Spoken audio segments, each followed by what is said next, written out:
Guests on Keel heard via the Jack Spring Electric Keel Newsmaker hotline. United States Senator John Kennedy. Hey, Mr. John, welcome back to Keel. Happy New Year. How you been? I've been okay, Robert. Aaron, how are you guys? Good. Excellent, thank you, sir. I saw a social media post yesterday afternoon, and it said, and I think this is a precise and exact quote, "Well, World War III is over, and it looks like we won." What do you think about the events of the last, say 4 or 5 days? It had to happen. I don't say that with any particular joy. Iran is a cancer. Not the people of Iran. They're really good people. They deserve much better. But the supreme leader, as he calls himself, the Ayatollah, is a fanatic. And I guess if you believe in human rights, that's his prerogative. Except that he wants to force his point of view, religious and otherwise, on other people. And what we want from the Ayatollah, we don't want regime change, and we don't want to tell him how to run his life. We want him to, number one, stop trying to kill Americans. Number two, stop trying to kill our friends. And number three, he can't have a nuclear weapon. President Obama made a deal with Iran that I think most fair-minded people think was not a fair deal, and as a result of it, he received an enormous amount of money, over $100 billion, and rather than using that money to help the Iranian people, the Ayatollah used it to spread terrorism in not just Iran, but Iraq, Afghanistan, Syria, Yemen, Lebanon, Africa, Europe, and he's tried to do it in the United States. Is Mr. John? Is this is this a situation where once again Donald Trump has outsmarted everybody, not only America's enemies, but America's enemies in the Democrat Party too? Well, the president was very patient, but his patience ceases to be a virtue.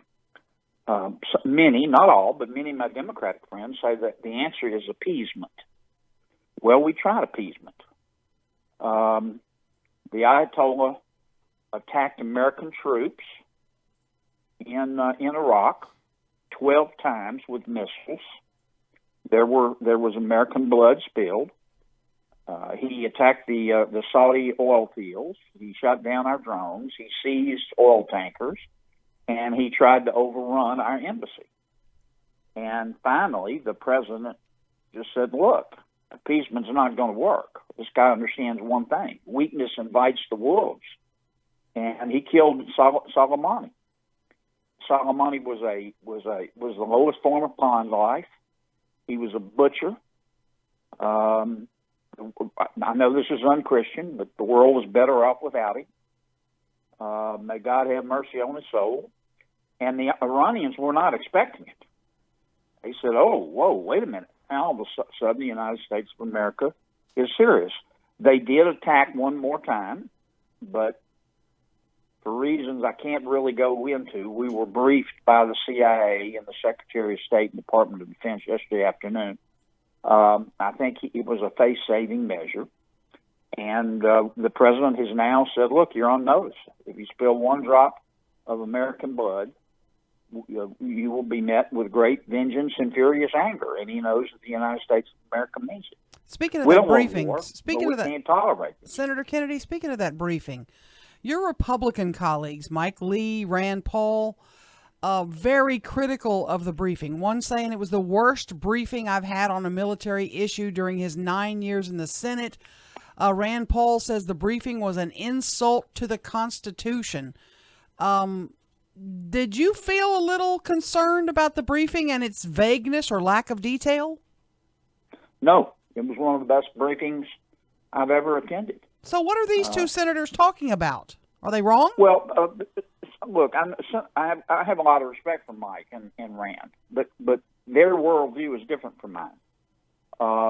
Mike thinks that these decisions, for the most part, should be made by Congress. Rand is more of an isolationist. I wish and I don't agree with him. I mean, I wish their point of view and my judgment were correct. I don't know why there's evil in the world, but evil understands strength, not weakness. I think that many of my Democratic friends are going to criticize the president no matter what he does, so you have to discount a lot of that. But among the Republican side, except for those two senators, I think every Republican walked away from that briefing appreciating the candor. I was surprised that the Trump officials were as forthcoming as they were, because whenever you have a classified briefing with Congress, even something as sensitive as this, it leaks like the Titanic. Mm-hmm. And I wish that's terrible. I mean, this is classified information. Somebody can get killed if it gets out. But they were very forthcoming. We met for, I don't know, an hour and a half. They told us exactly what happened. There's no question in my mind that the president did the right thing, that America is safer as a result, that the danger was imminent, and Soleimani went too far. And the reason he went too far is because he had done all these provocative things, and America didn't hit back. So he just said, well, he and the Ayatollah said, well, we can get away with anything. But they went a bridge too far when we spilled American blood. So now they're on notice. Now, the president has asked our European friends in NATO to work with us, and China and Russia, to try to sit down with the Ayatollah and say, look, we need a peaceful resolution here. You got to stop exporting your terrorism, and you can't have a nuclear weapon.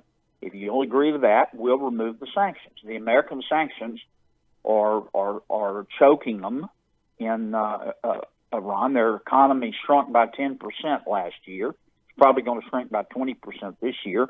That's why the Iranian people are rioting in the streets. And there's an easy answer here for the Ayatollah if he wants peace. We can do it the easy way, the hard way. But he cannot have a nuclear weapon. Is there anybody in the world with a brain above a single-cell organism who believes that this man should have his hands on a nuclear weapon? Senator Kennedy, our last minute here. We know about the B-52 involvement. You're talking to folks, thousands of folks involved with Barksdale on our radio station this morning.